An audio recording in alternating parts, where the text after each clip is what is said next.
আজকে আমি আমার ছোট্ট একটা মিনি ব্লগে সবাইকে জানাচ্ছি স্বাগতম। আর ভিডিওটা ভালো লাগলে অবশ্যই লাইক কমেন্ট আর শেয়ার করতে ভুলবেন না। আর আজকের ভিডিওটা কিন্তু আমি আমার ঘরের ঠাকুরের পূজা দিচ্ছিলাম, সেইটুকুই আপনাদের মাঝে শেয়ার করতেছি। আর আমি ঘরের ঠাকুরের আজকে পূজা দিচ্ছিলাম দুধ, আম আর কলা দিয়ে।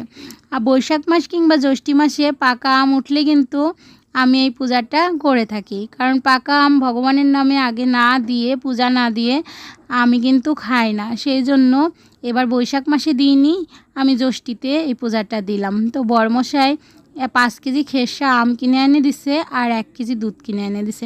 আমি সকালবেলা সংসারের সমস্ত কাজকাম সেরে একদম পবিত্র হয়ে পূজার কাজে লেগে গেছিলাম। ওখান থেকে বেছে বেছে ভালো আমগুলান, পাকা আমগুলান নিয়ে আসলাম। নিয়ে এসে আমি এখানে আমগুলান সুন্দর করে ভগবানের জন্য আমান্নি করলাম। আমান্নি মানে হচ্ছে কাটাকুটি। ভগবানের কোনো কাজকে মানে যখনই করতে বসবেন, ফল টল কোটা বাছা, সেগুলান কোটা বাছা বলতে হয় না, সেটাকে বলা হয় আমান্নি। সেই জন্য আমি আবার আপনাদেরকে বুঝিয়ে বললাম। তো ফল আমান্নি করার পরে আমি দেখেন সুন্দর করে সব বাটিতে ভগবানের নামে আম, দুধ আর কলা দিয়ে দিয়ে সাজাই নিলাম। নেওয়ার পরে আমি পূজা করলাম। পূজার পরে আমি একটু কিন্তু গীতা পাঠ করি। গীতা আমি যেটুকু যেদিন পারি সেইটুকু পড়ার চেষ্টা করি।